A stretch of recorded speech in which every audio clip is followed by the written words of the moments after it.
welcome everyone to this second talk of the day. We are very happy to have Jacopo here from ICTP. He is a physicist by training, but works in theoretical ecology. And before this, he was a postdoc at the SFI, the Santa Fe Institute, and before that at University of Chicago, right? Yes. Before joining ICTP. So the stage is yours, and today we'll learn about his research on competition without contingency and functional convergence. Yes. So thanks a lot for the invitation, the introduction, and the hospitality. And yes, today's talk is about sort of some theoretical work that we did on competition, and the motivation, as you will see, is sort of drawn from microbial communities, but actually it's sort of more general and can be applied to other competitive communities. But before I start, I want to spend one slide to sort of show you where I come from. So I work in Trieste at ICTP, which is in northeast Italy, in this city here. Well, this is where ICTP is. This is the castle of Miramare, which is where the Empress Elizabeth of Austria, Sissi, used to spend her summer. And now we got to spend our time doing ecology and some physics here. And ICTP is a special sort of research institute because it's a UNESCO Category 1 institute and there's a double mission to do research, but also to foster science all around the world, with a special emphasis on the Global South. So we have many programs and activities that are run at STP. So check the website out, and there are many schools and opportunities to visit and to participate in these programs. And in general, in my group at STP, what we focus is the dynamics of complex communities, mainly with sort of a microbial focus, which is a sort of a good and interesting example of complex and diverse communities where also there are data. And what we try to do is to do two things at the same time. So both to study the dynamics in theory, so going from models to patterns, and more in practice, starting from empirical data, try to understand what are simple but realistic model to describe the community dynamics. And we would like to do both the things at the same time, but it's very hard. And today, in particular, I'm going to talk about the theory part, but is also interested in the more data-driven, data-grounded side of this. Okay, so well, this work is a collaboration of several people who did most of the work that I'm going to present. And the sort of starting point or the big question around this talk is, what are the right degrees of freedom where they describe an ecological communities, right? So suppose that you have a large complex communities where there are many populations, many individuals, which are different to each other. Sort of, there are two ways you can imagine to describe the community. One way is, which is the sort of most natural one, is to describe population. So you say, okay, I have individuals, the individuals reproduce. And if I track their genealogy, I can sort of define in some way populations. And then I track what are the abundance of these populations, right? And so the equations that I write are equations for the abundances of this population. Another approach is to say, okay, these individuals perform some function. So let's say that we are thinking about microbes, and let's say that we think that the important ecological processes here is competition for some resources. And so I can track which resources these individuals are able to consume, or which resources are consuming, right, in the community. And so I can say, well, I don't really care about the individuals, their genealogy, who is sibling with whom, who is the cousin with we do. What I care is what the individuals do, right? And so what I care is what is the distribution of traits. Particularly, for instance, how many individuals in my community grow on a given resource, okay? And so you can have these two different ways, and in this case, what you track is what are the distribution of these traits, okay? And so the question that we ask is, what, in some sense, what should we use or what should we expect to use, and in which context we can really, I mean, traits becomes the useful variable to describe, and sort of we can forget about populations. So this is the big motivation. And more specific to microbial communities, there is this observation which it's seen quite often in microbial communities, that if you look at a given environment, this is human microbiome, so different body sites, and you look at different taxa. So you have different populations, and different colors in the top panel represents different families. And you look and you see a big variation of this family, right? You have different people, and these, which populations, which taxa are present, and in what abundance is very variable.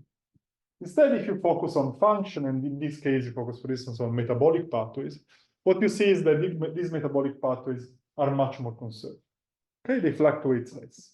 Now, this observation just shown like this has many caveats, which I'll not discuss now, but what it seems to happen, and this is observed also in other contexts, is that the functional composition, and in this case with function, I mean the metabolic pathways that are represented in these communities, is way more reproducible, is way more stable, fluctuates less than the taxonomic composition. So who is performing or is able to perform these functions, okay? So the question is, why and under what condition emerge? So starting from the end, this is what I try to show today. So you can decide whether you're interested or not, and if you're not interested, you can sleep for the rest of the talk. So I'll discuss how there are two regimes in sort of community ecology and community ecology of competitive communities. One is a regime where populations matters, so where who is performing a given function matters, more specifically, how traits co-occur in different individuals matter. And there is one regime where only traits matter. So the only thing that matters in the assembled community is how many individuals are able to perform a given traits, and it doesn't really matter how they are distributed across individuals. And these two regimes depends on how big is the pool of diversity, the original pool of diversity where the community is assembled, or how the dynamics is able to explore this space. Okay, so the rest of the talk is just to explain what I mean in this slide. Are you going to like treat those two ways separately, yeah. or is there like a coupling between them, between sort of the populations and the traits? Well, there is always a coupling, but in the first case, you need to keep track of population. In the second case, the assembled communities depends only on the traits. This is going to be clear in the rest of the talk what I mean, right? This is what I otherwise. Can you explain the previous diagram? This one? Yeah, the figure. What does this mean? So this is like a different body sites. You have like bar plots. Each bar is an individual. Okay, and here you see, for instance, in these individuals, you have this proportion of proteobacteria, this proportion of bacteroidetes, and this proportion of firmicutes, which are different taxa. Okay, and this varies much more than this. Okay, Each column is a different individual. Yes. It's not the same over time. No, it's different individuals. If you look over time, you see big variation as well. Mhm. Okay. it's the variation across individuals and over time. It's also over time. It's very large. Okay? The variation over time it's larger than the typical variation of in population, but in traits it's more stable as well. If you interpret traits in this way, yes. Yeah. Okay. Now this observation is challenging in the sense that well, I can talk more about the data part later, but let's take this as a motivation for now. Yeah. But the traits that you list there, are you so is it certain that they are from the microbiome, or is it? Yeah. Okay, so Yeah, so this is like metagenomics. So you basically, the way it works is that you sequence all the genetic material and you reconstruct. You really assign the genetic materials into gene families, and so you know that you really know the proportion of individuals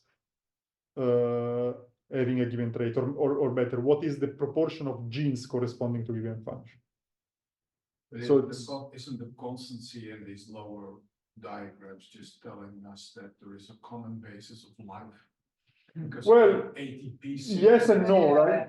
Yes and no. Yeah, that's the problem, right? So there is a component that is that, but there is also the component that you see variation, right, between different body sites, right? So you see that the variation, this is different from this, and is stable compared. We see, right? It's more reproducible, right? So there is also that. Of course, what you're saying it's correct. You have that there are functions which are independent of the environment, right?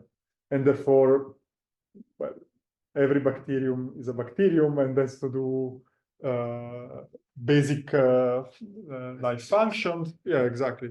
And therefore all of, right? So that's certainly true, right? But there is more to that, right? There is also another component which is trivially when you look at function, you are summing over many individuals, so you expect that you have some sort of central limit theorem kind of thing. So that part it's important, is something more related to how we look at the data.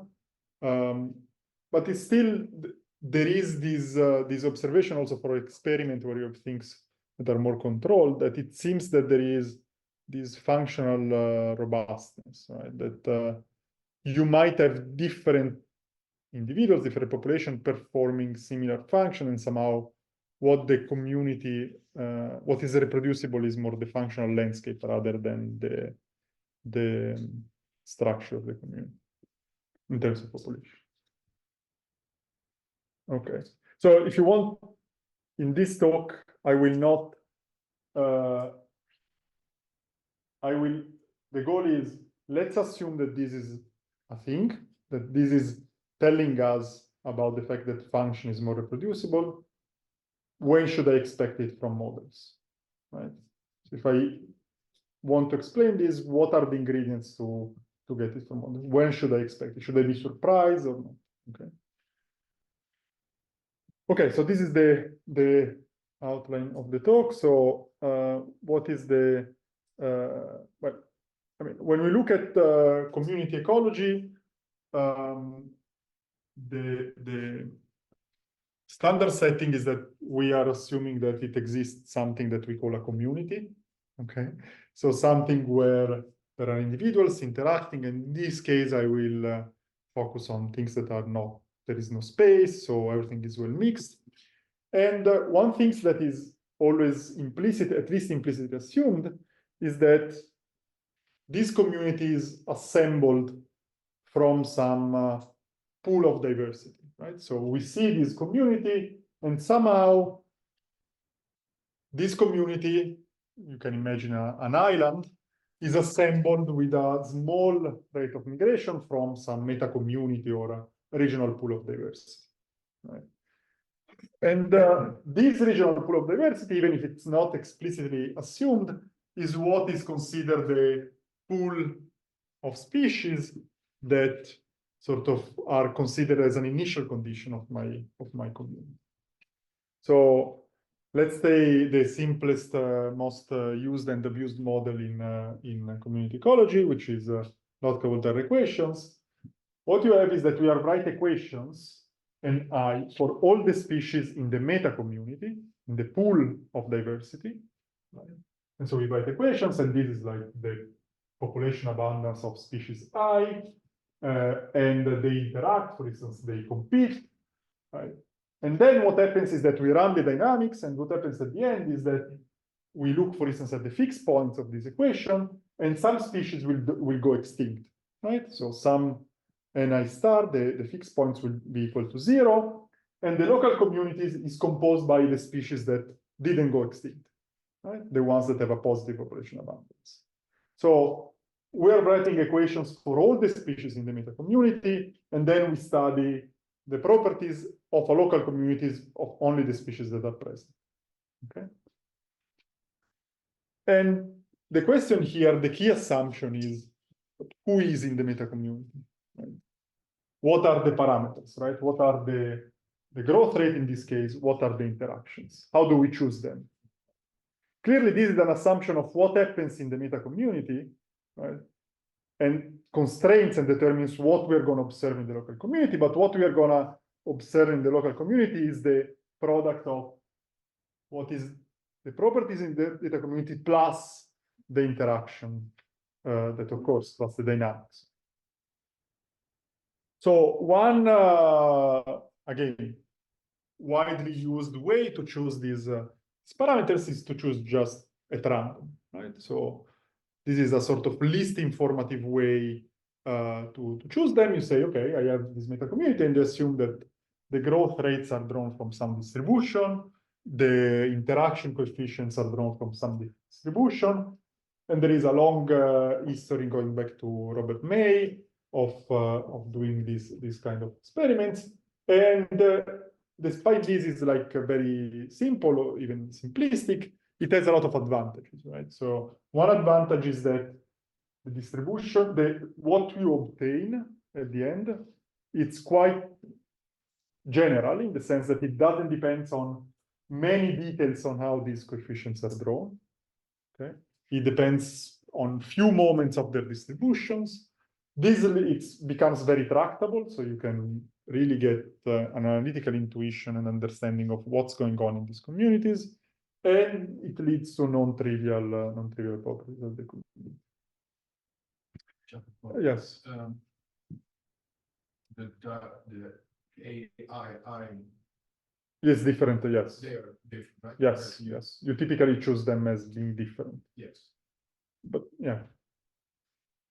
Yes. So this is the competition with the intraspecific competition, the diagonal of this matrix.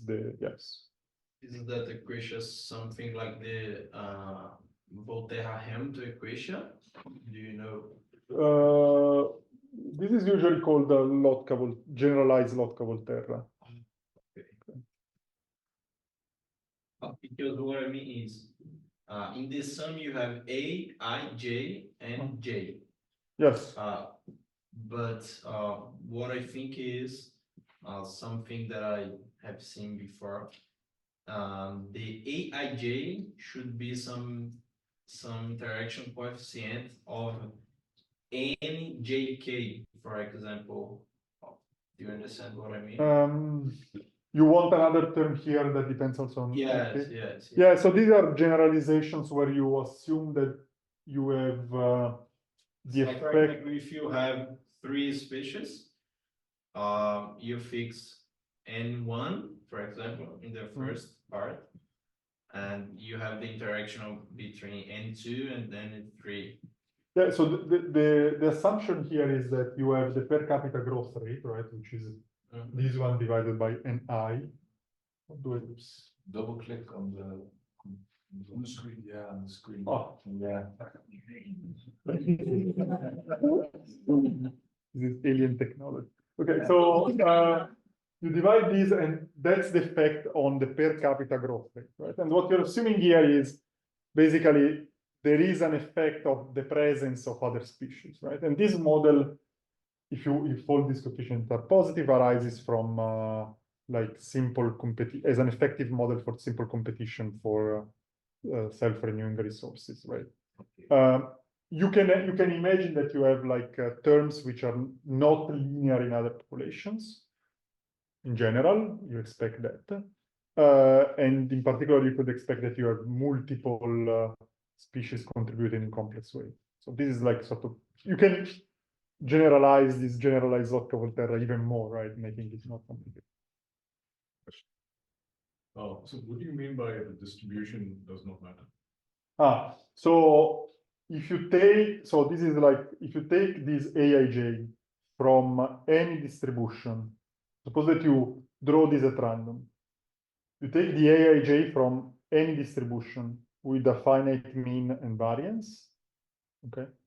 What you obtain is depends only on the mean and variance and not on other moments. So it doesn't depend on whether you draw them from a Gaussian distribution, a uniform distribution, exponential, whatever distribution you choose, provided that as a given mean and variance gives the same results. So when you say what you obtain, you mean the solution of this equation? Yes. So in the limit when the number of species is very large, yes, the statistics of the solution you obtain is independent. I can believe that, because unless something is going to infinity. Yeah, exactly. Because it's a result of the central limit theorem. It's a bit, of course, it's a bit more complicated because you are putting that in a dynamic equation, but it's like the same principle. Okay. Now you can go beyond the logical Volterra, and you can imagine to apply the same methods to more explicit models, for instance, where competition, it's explicitly described as competition for some factors. And this is sort of the setting I'll describe. And so in particular, this is a setting that it's interesting for microbial communities. And you imagine that you have populations, and these populations, the growth rate of these individuals as a constant mortality terms and as a term that depends on the concentration of some resources. And these resources are externally provided with some rate, and they are consumed by these populations. Okay, and therefore the sort of properties of the pool that is assumed is what are these parameter A, alpha, J. So which resources each species is able to consume.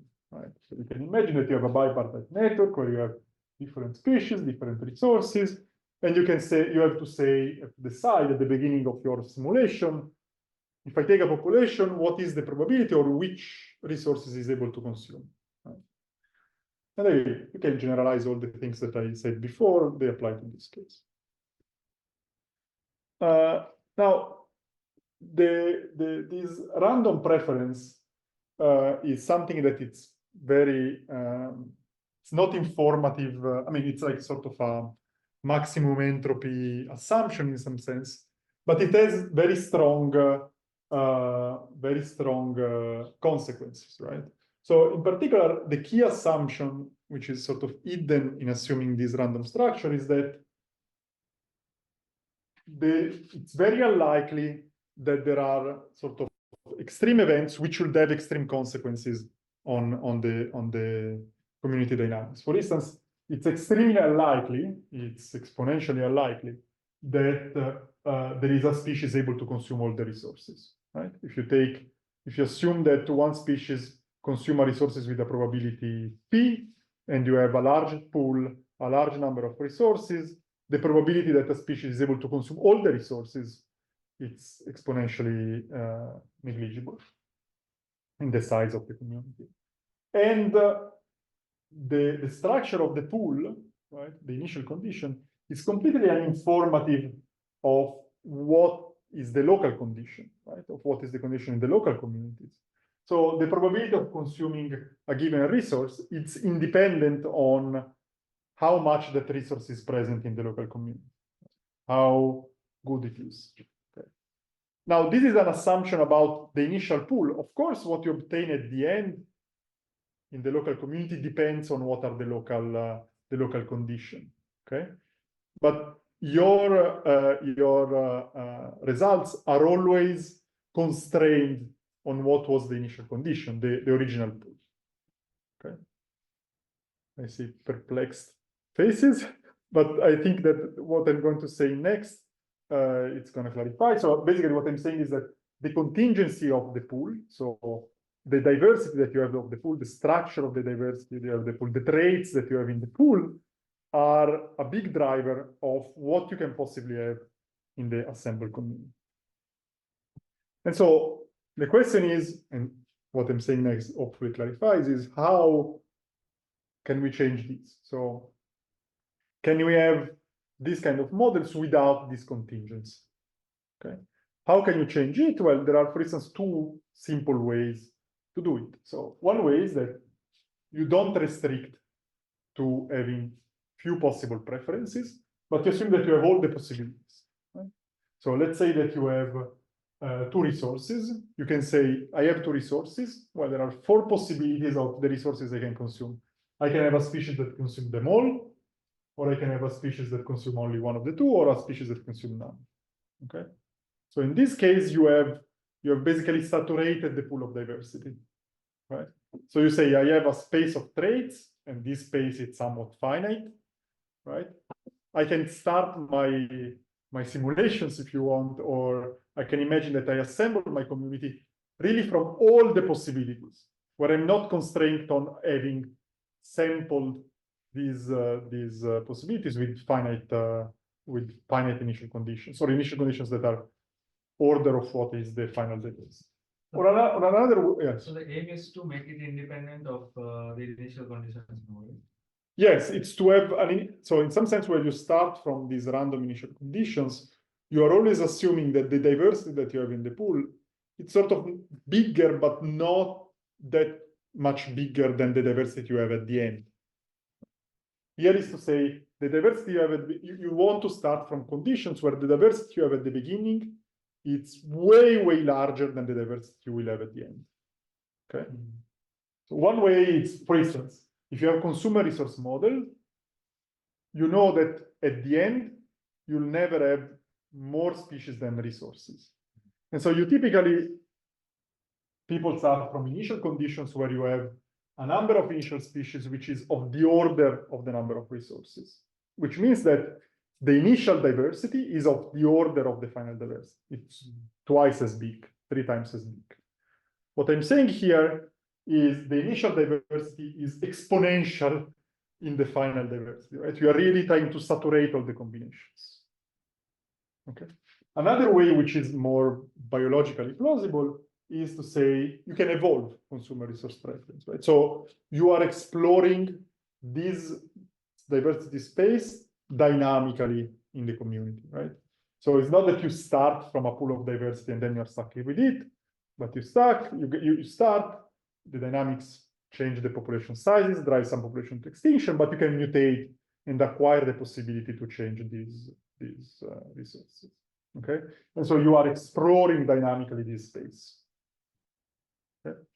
For what I'm going to say in the settings that I'm going to describe, these two scenarios are perfectly equivalent.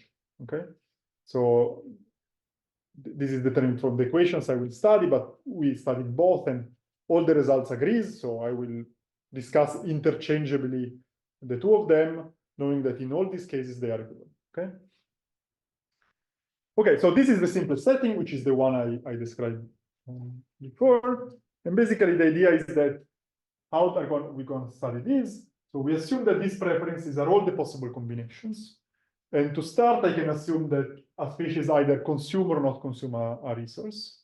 One can generalize this, but this is the simplest case. So we consider all the 2 to the R species. And then what we have to decide is what is this term here, which describes how much a species die, what is the mortality rate, and this term here, which describes sort of efficiency or intrinsic growth rate of this species. Okay, and so this is I need to choose them. Okay, now the point is that what you realize immediately is that if you start from these 2 to the R possibilities and you fix these 2 parameters, for instance, equal for all species, the result is trivial. And in particular, if you assume that you have all the possible combination in one interval, for instance, or they are equivalent, so you choose them at random, or if they evolve independently, the outcome is trivial, and what you get is monodominance. You get the generalist, the species that consume all the resources, that has the maximum growth rate, and the minimum death drives all the other to extinction, right? This is trivial. I mean, it's obvious, right? You have this Darwin monster that emerges, okay?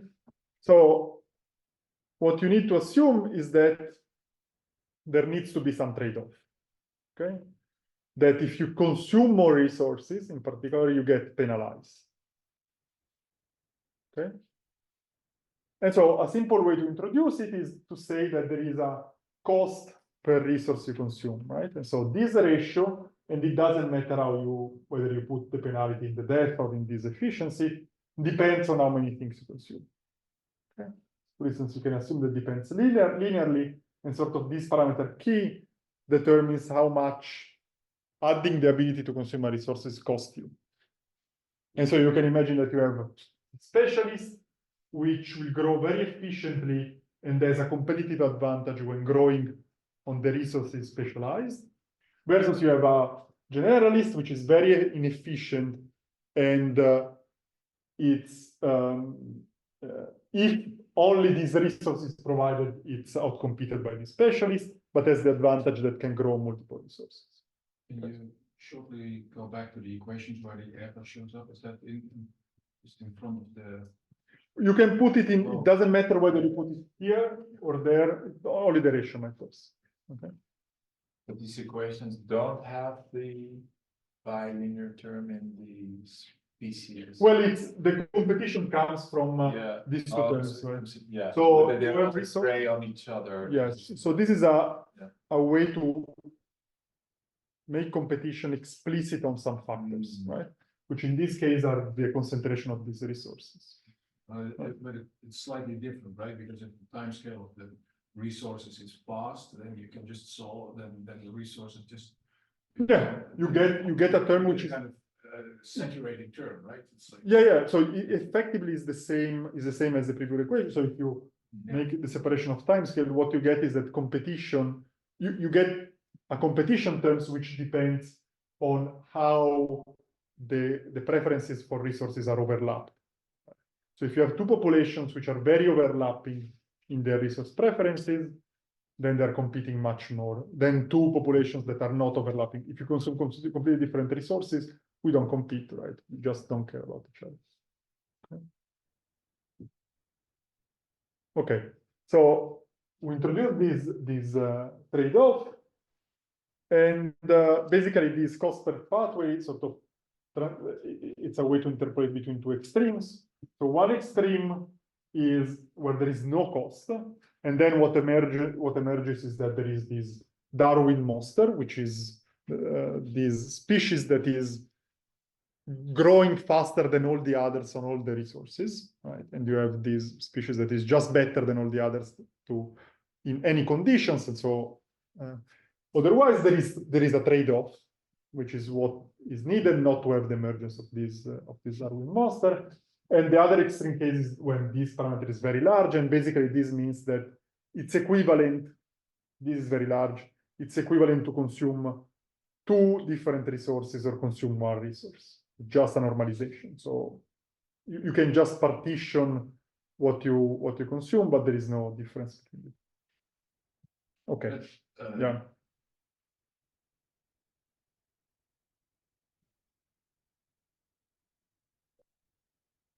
If you consume, that depends on your choices of A, but tied to infinity doesn't make sense. Well, I mean, it's because you need to have, this is proportional, right? Right. So for this to make sense, basically sending chi to infinity is equivalent to neglect this one. Right.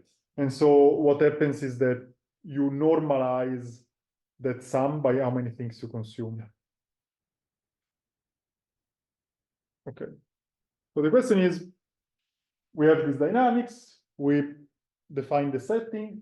So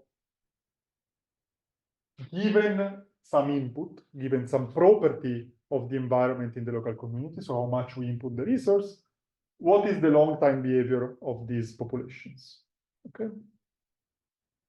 So in this case, this model is exactly solvable because it exists a Lyapunov function. This is known from the 70s. And when you write the Lyapunov function, what you realize very easily is that the Lyapunov function can be expressed as a function of two quantities. So it's a function of the total biomass and on this parameter here, which you can interpret as sort of trait occupancy, so the fraction of individuals that are able to grow on resource I. And then this Lyapunov function depends also on the input, on resource quality. And this resource quality, you can interpret it as the available energy from resource I in an individual lifetime in absence of competition, whatever, this is a generalization. And so your Lyapunov function is just a function of these degrees of freedom and these input parameters. Okay. Which means, right, that the solution, the long-term solutions of these dynamics is something that is the total biomass and the traits distribution. And it doesn't matter at the end which traits occur with which other trait. Okay. And in particular, you can solve for the minimum. And what you get is that in a given community, you have different resources, right? So each color represents a different community where you have different resources here. And the fraction of individuals able to consume a given resource is linear in the quality up to a cap where there are some resources that are consumed by all the species. So you have a set of core resources that all the individuals consume, okay? And then other resources that a fraction of these species consume, a fraction of the individuals consume. And so, for instance, in this case, what you have is that you have these core resources, which are these two resources that all the individuals consume. Yes. And then you have other resources that can be consumed by other species. Okay. Why do you get these core resources? Why do you get these core resources? The reason you get these core resources is because resources have the intuition is the following. So resources have a different quality, right? There's a different content of energy. They are provided in different rates, right? So if a resource is of a very high quality, let's say, is provided at an high rate, contributes a lot to your growth, then it's convenient for everyone to consume it. So consume a resource as a cost, as a benefit and as a cost. If a resource is of high quality, all the individuals will consume it. Right? As you decrease the quality, right, there is a point where it's not convenient to consume it anymore because the advantage it gives, given the competition with others, is lower than the cost to consume it. Okay? Yeah, but I don't see why there are resources. If the competition is high enough, why is it still beneficial to try to consume it? The reason is that if it is because There's a maximum to the competition? no, there is not a maximum intrinsically. I mean, one answer is that this is what you obtain from the equation, right? Given the original assumption. So that there is this point. The intuition behind this is that if a resource is is provided at a very high rate, right? Suppose that a resource is provided at a very low rate, okay? As there is an individual consuming this resource. Suppose that there are two resources, one at a high rate and one at a low rate, okay? There is an individual consuming both, right? And then there is another individual. For this other individual, it's better to consume only the first one. Yeah, okay. Okay. And consuming only the second one, that individual will always go to extinction. Yeah. Okay. Because the individuals consuming the first one will have an abundance which is quite high, so will drive the concentration of resources of the second one to low value. And then I see, yeah, I understand. Another outcome of this dynamics, which is highly non-trivial, or highly trivial, I don't know, is that when you arrive to that solution, what you discover is that, so in general, if there is no competition, the concentration of resources, or at the initial condition, the concentration of resources in the environment depends on how much you provide them. Okay. When you arrive to that solution, what you discover is that that solution corresponds to all the concentrations to be equal of resources. So basically, you counteract the effect of having different resources being in different quality. Okay, anyway, you have all of these. And now if you look at, in this case, what is the diversity that you expect in these communities? In this community, you expect the diversity to be all the possible combination of consumption patterns of the non-core resources. Okay, this is what it's in agreement with this solution. And so basically the diversity in this case is exponential in the number of resources as a function of the number of non-core resources. Now, this is obviously, if you played a bit with this kind of equation, is a marginally stable equilibrium, meaning that any combination of species corresponding to this solution is a solution, and therefore you can arrange these species in many different abundances. So basically, you have a manifold of solution where you change the abundances of these species, provided that that constraint is satisfied. Okay. Now, this is in a very simple, yeah. Let me get this straight. You said there is a Lyapunov function for this set of equations. Mm-hmm. But that's for, chosen variable values of your parameters. So you have in general Lyapunov function, which you can write as a function of all the population abundances. Right. But what you discover when you write this function is that this function here depends only on these combinations. So the question I had is that before you said something about like evolving preferences, but you don't do that here, right? It's like you fix these these parameters. So in this case, you start from all the possible combinations. But if you evolve the preferences, yeah. So you do a completely different dynamics, right? Yeah. You have a pool of species, and then there is some rate of mutations. You can do in whatever way. You look at the end, you arrive to the same solution, right? That's it. So the Lyapunov function exists in the case where you start from any pool of species, right? But the point is that when you evolve, you always arrive to the same solution. Okay? And now, and then what you observe depends on sort of the contingent evolutionary pathway. But this is always the case. Okay. Okay, but now you can say, okay, this is a very simple model. We can try to do much more complicated things. Right?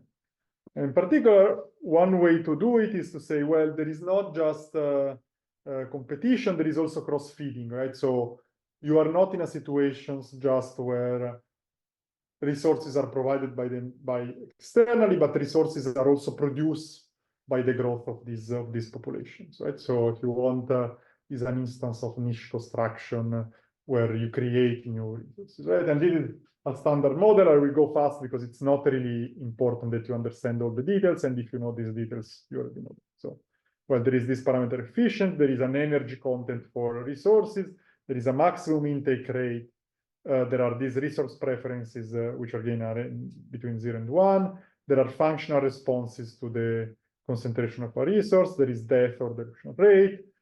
There is a leaked fraction, meaning that the energy you take from a resource is partly used to grow and partly is stored in some other resource which is secreted in the environment. And then there is a matrix determining this resource conversion. And then there is some intrinsic resource dynamics. So more complicated setting. And in this case, there is no Lyapunov function, so you don't have the control of what happens as before, but you can still ask, does the result still hold? The answer is yes, okay. With some small caveat that there is an effect of this cross-feeding matrix, and basically if you just look at what is provided by the environment, you don't see the same pattern, but you can redefine these parameters defined as resource quality by cross-feeding, and then this happens to hold again as before. So basically, you have to include in the resource quality how much that resource is expected to be present, given that a community has been assembled, right? And in that case, you still have that the functional occurrence is the same. And again, you obtain the same result if you start from all the possible species or if you evolve them. Okay, so this is one complication. Another complication that you can ask is that we assume this perfect trade-off between species, but you can try to perturb it, right? And you can say, okay, now I assume that there is some contingency and the species are not perfect on this trade-off. There is some deviations. Is this breaking all the results we found? What you see is that it adds noise, but you still see that results hold, right? And this is up for, in this case, it's like for a standard deviation of 10%, which is not a very, very small perturbation, right? And so you still see that the functional occurrence is very strongly related to this resource quality. Does this depend on how you introduce this variability? Because you put it now outside this. So I could imagine that you put it in the side, for example. Yeah, this. No, But, in the. no, I understand. You can put it as a sum, for instance. Yeah. This pattern here does not depend. So you see the same thing. What depends is that this term here bias which species are present, and bias which species are present in different ways. So again, this is sort of general. The population structure, which species you find, depends on how you introduce this. I got a bit confused by the functional occurrence event. So that's how. That's the fraction of individuals that consume a given resource. And that's. Okay, but there are several resources, right? Yes. So you have a community. Let's say these are many sort of instances of a given community, and you have different resources, right? And these blocks correspond to different resources. It's easier to explain it. Let's say, yeah, because it's the same. I think your question is the same. So focus just on one color, right? One color is one community with one set of parameters. And in this, you have 1, 2, 3, 4, 5, 6, 7, 8, 11, 12, 13, 14 resources. And you have this resource provided with this rate, this with this rate, this with this rate, this with this rate. And you say, if I have this resource provided with this rate, how many individuals are consuming that particular resource? Okay. Which fraction? Yes. Which fraction of individuals are consuming? So so this is one community, you say. Yes. So if you make another community and other random resource quality, it also falls on the line. Yes. Okay, that's. But does this mean that there is a lot of nestedness in the terms of the niche? Because so if I'm thinking about the first resource with the lowest resource quantity, that's also consumed by. It doesn't need to be the case. So Doesn't need to be. yes. So if you don't have these differences between these epsilon I introduced, Yeah. you have all the possibilities. Okay. And the possibility, I mean, you typically have all the species, right? You have all the situations, right? You have, for these resources, you have individuals that don't consume them, individuals that are fully specialists, individuals that consume 2 of them, individuals that consume all of them. And they are equal because it's exactly that manifold that I was describing. So where you arrive, it depends on the initial condition. So. If you introduce, yeah. Sorry. But you say it's one community and it doesn't matter, but if you only give a resource, one resource at quality 1, then you're gonna get, if you go only with one resource, Yeah, then there's gonna be one species. yeah. So the functional occurrence will be one, right? Yeah, but that's a trivial case, right? If you Okay, give that's only not one on the resource. line, let's say. No, because that is a give another setting. No, but I think that your confusion is these points, right? Yeah, Holds for a set, for a community, meaning also a vector of inputs. okay, Okay. so for another vector of input, you will get another line. You'll get another line, yes, because this, you see that this line, right, depends also on n star, which in turn depends on the sum of QJs, right? So this pattern is independent in the AI chains. That's You start with all of them. so. Can you explain what that means? I'm sort of not. So you have you start with this equation and you consider these alpha j are like either 0 or 1, and you have R resources. You consider all the 2 to the R Possible matrices. Yes. And so regardless of which of those you're using as your initial. Well, you use that matrix is fixed because it's like R times 2 to the R. Oh, I see. Okay. Right. Independently of what the initial abundance, you arrive there. You arrive to a deep to that manifold. But it's always 0, 1, the A. Yes. Yes. In this simple setting, yes. Then you can generalize, and basically you can choose anything in an interval 0, 1, and then you can multiply by a factor, right? Yeah. So you can choose in whatever, provided it's bounded.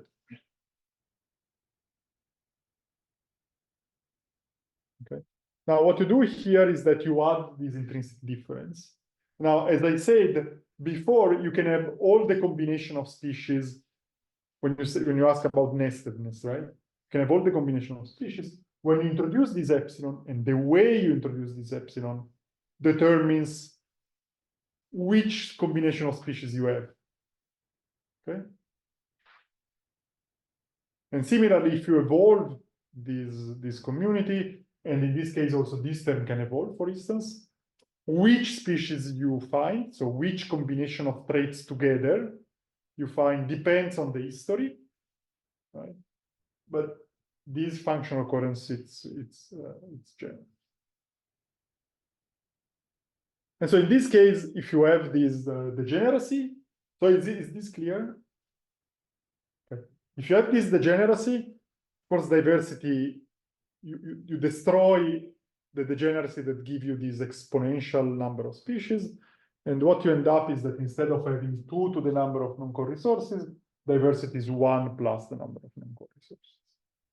Okay, which is always lower than the number of resources as you expect from standard competitive exclusion. Okay.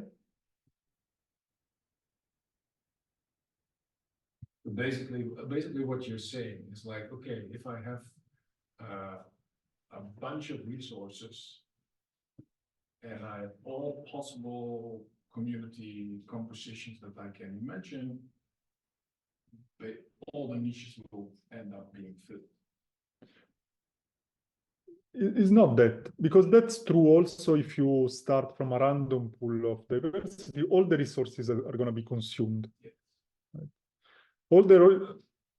I mean, the problem is what you mean that a niche is filled, right?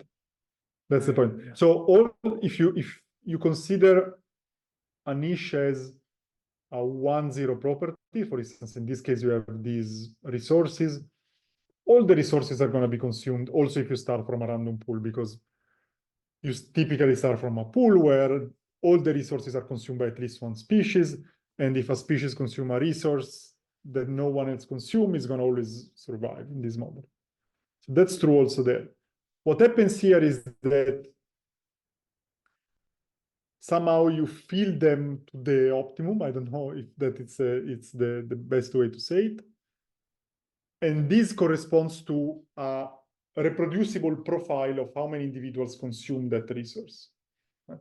Which is always reproducible independently of how you generate this small intrinsic species difference, or if you are evolving, how you arrive to that solution. Yeah. Okay, so basically, if you have this infinite pool, or you do eco-evolutionary dynamics, and you have these small fitness differences, what you find is that you have these solutions. So you have this number of individuals consuming these resources, you have this total biomass, and you have a given diversity, which is the number of non-core resources, and this solution is exact in the limit where that small parameter epsilon is small, is valid for any choice of these consumer resource preference in a bounded interval, and you have as free parameters just the input. Okay? So in the rest of the talk, I have two parts. The second part I can also skip it, but I want to sort of explain what it means in terms of the introduction I gave at the beginning. So basically, what I'm trying to say is that if you don't have this epsilon, if these fitness differences are small, in all the possible community compositions, it exhibits a manifold, which is this functional manifold corresponding to the solutions. And what happens is that you start from an initial conditions and you end up in one solution. Right? You start from an initial condition and you end up in another solution of this manifold. Right? This is why it's marginally stable. This is why you have many more species that resources coexistence, because you have this manifold here. Now, if you introduce small fitness differences, what happens is that you have a fast dynamics arriving here, and then a slow dynamics, which is determined by these small fitness differences, which drives you close to this manifold to one corner, where many species go extinct, right? A small subset of species survives, but you're still, of course, on the manifold. Okay, so this is what happens. The manifold is determined by the system without epsilon. Yes, that's the idea, right? That the manifold is determined by the environmental input, this QI. And epsilon drives you. And epsilon drives to one of these spaces. And so, for instance, regarding to this question, which corner you go depends on the realization of epsilon, depends on where you put epsilon, inside or outside, depends on these details. The manifold just depends on what is the environment. And so this means that, for instance, now I can generate a plot that resembles the one I showed at the beginning, just by saying that you can imagine that you can split these fast and slow dynamics, and if the environment is reproducible, but these differences are not reproducible, what you expect to have is to have a community where you have different species abundance, because you go to different corners depending on the realization of epsilon, with a very reproducible functional composition, because you're still on the manifold. So epsilon was a random variable between 0 and 1. Yeah, it's between between you can choose it as you want, but it's centered around 0. I see. So you could. I mean, you can also center around any other value. So let's say it's around 0. Yeah. And you said the standard deviation Is was 10%. Yes. Yeah, if you do this, yes. But what does it mean to change the standard deviation? How does that change this? So if you change a lot the standard deviation, it's basically, you see here that it's not perfect, right? You have a deviation. As you increase the standard deviation, you move away from this solution. So that's essentially slowing it down. Well, it's you don't have any more. No, you don't have any more this separation between fast and slow dynamics. The separation of fast and slow dynamics is because this is small. So in essence, you need the standard deviation to approach 0. Yes. You need the trade-off, right? Right. Yeah, if you break it, then Yeah. Okay. Or you can do another thing if you want. Instead of saying that this is a quenched variable, you can say, okay, this depends on time. And if this depends on time, you have a fast dynamics, and then you have this low dynamics that drives you on this manifold.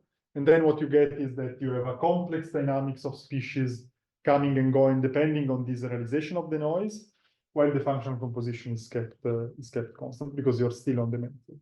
Right? So Yeah. function is now. The function is the trait. Resources. Yes, is F Got the Yeah. resources.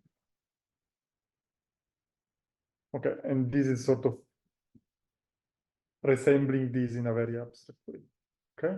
Sorry, just to clarify, so you added this, is it a stochastic process or? Yeah, you can imagine it's a stochastic problem. You can do both, right? So if it is a quenched variable, So right, then you have can many realization with different realization of this quenched variable. Okay. And then what you get is that you have different communities, and the proportion of species depends on the realization of that community of the noise, while the function is quite stable. If this is a dynamic process, this depends on time, right? And so you move on the manifold, and which species are if these dynamics,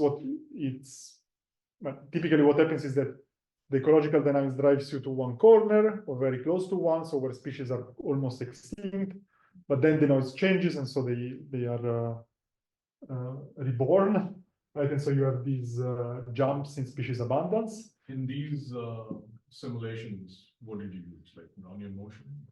Yeah, I think we use the Brownian motions simply. Yes, yes, but it doesn't change. I mean, it doesn't change. What it changes are the statistics of these, right? Are the statistics of the persistence of a species in the I mean, how much correlation structure of these. Yeah, will change a lot. Yeah. I mean, this will change a lot. This will depend a lot on the details of that. But this one, no, because you're still on this manifold, right? If you have this separation, so if the noise is not too big, you have this. Okay. Okay. Now there is another. So the main message was this one, that you have sort of this separation, and basically what happens is that in principle, and this is I think the thing that I find non-trivial, is that in principle the dynamics depends on species identity. The dynamics you write, the original model, is not a function of the individual occupancy only, right? The dynamics depends on which species are present in what abundance, etc. But the attractor, what you end up after the dynamics, after this fast time scale, depends only on the environment and the distribution of traits. So you have this very simple correspondence between environment and the traits that are represented in your community. Okay. So there is this part which perhaps I'll skip because it's already 4. But just to give a sense, then I can talk later, is we have this solution. What you can ask is what happens if now you send the number of resources to be very large in the solution, and you get somewhat sort of equation of states relating diversity, biomass, so productivity, and this diversity, and you can get, you can imagine to do transformations where you change the input of resources, the cost per resource, and you get different things, but I'll skip it. So the idea is that there are, to wrap it up, there are 2 regimes, right? There is one regime, which is the one of random interactions, which typically is what you do where the number of species is of the pool is of order the number of resources, and typically you're interested when these are very large. And there is the case I described, which is the case where the number of species in the pool is much larger than the number of resources, and in principle you can take them to be very large. So in this case, you end up on this manifold. What happens in the other case is that you don't arrive to the manifold. You are constrained on the initial condition, on the initial realization of the pool. And so the properties that you obtain in these communities, where you start from random interaction, is it's like a constrained optimization problem, right? Where you have a combination of trying to get as close as possible to the manifold, constrained on the initial pool. Or to say the initial pool is not expressive enough to arrive to these communities. And so in this case, species identity matters a lot, exactly because it's a constrained optimization. And so where you arrive depends on which species you have. While in this case, only trait matters, because you arrive to the manifold. And somehow the trade-off, the existence of this trade-off that I had to introduce is revealed in this dynamics. Okay? And so this is the take-home message which I basically already summarized. So there are these two regimes, with or without contingency from the initial pool. There is a non-trivial phenomenology in absence of contingency, which is also predictable. And it's strongly based on the existence of this trade-off. And so to generalize this is, where does this trade-off comes from? Does it really exist? And if it doesn't exist, why don't we see the Darwin monster?